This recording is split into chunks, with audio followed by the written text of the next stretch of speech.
Assalamualaikum warahmatullahi wabarakatuh. Sebelumnya perkenalkan, nama saya Merlina Azahra dengan NIM 06071182126011. Saya berasal dari kelas Indralaya. Di sini saya akan mengambil permasalahan yang terjadi pada anak, yaitu kesulitan belajar. Jadi kesulitan belajar ini adalah keadaan di mana anak atau remaja mengalami kesulitan dalam hal belajar.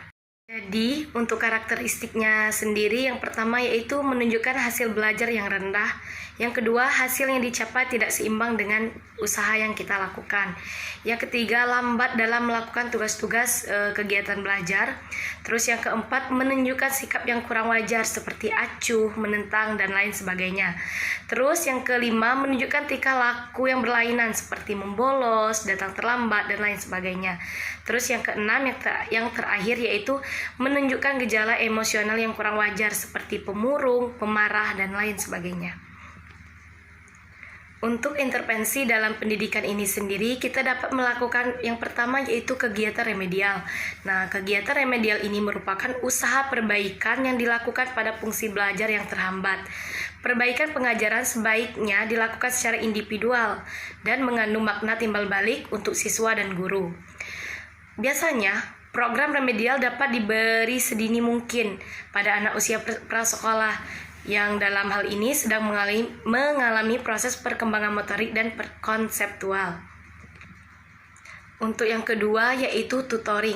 Tutoring ini merupakan bantuan yang diberikan langsung pada bidang studi yang terhambat dari siswa yang sudah duduk di bangku sekolah.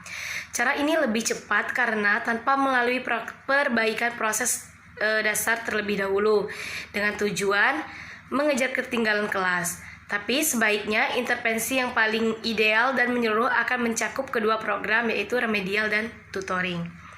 Terus yang ketiga yaitu kompensasi. Kompensasi ini diberikan bila hambatan yang dimiliki anak berdampak negatif dalam proses pembentukan konsep dirinya.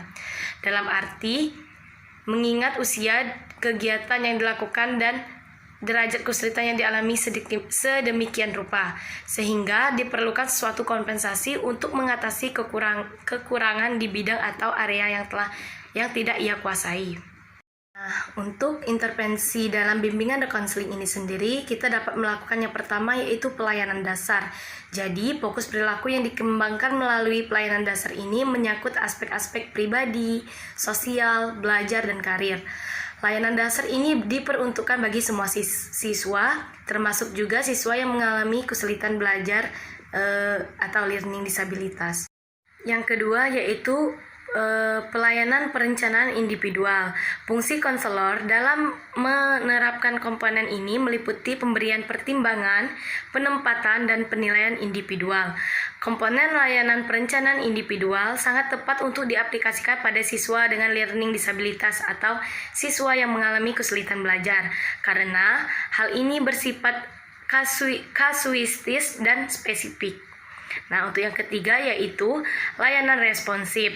Pelayanan responsif merupakan pemberian bantuan kepada konseli yang menghadapi kebutuhan dan masalah yang memerlukan pertolongan dengan segera. Sebab jika tidak segera dibantu, dapat menimbulkan gangguan dalam proses pencapaian tugas-tugas perkembangan. Nah, yang keempat, yang terakhir yaitu dukungan sistem. Nah, dukungan sistem ini adalah kegiatan-kegiatan manajemen yang bertujuan memantapkan, memelihara, dan meningkatkan program bimbingan secara menyeluruh melalui pengembangan profesional hubungan masyarakat dan staf, konsultasi dengan guru, staf ahli atau penasihat, masyarakat yang lebih luas, manajemen program, penelitian, dan pengembangan. Mungkin ini saja yang dapat saya jawab. Kalau ada kekurangan saya mohon maaf, kepada Allah saya mohon ampun. Saya akhiri wabillahi taufiq wal hidayah. Wassalamualaikum warahmatullahi wabarakatuh.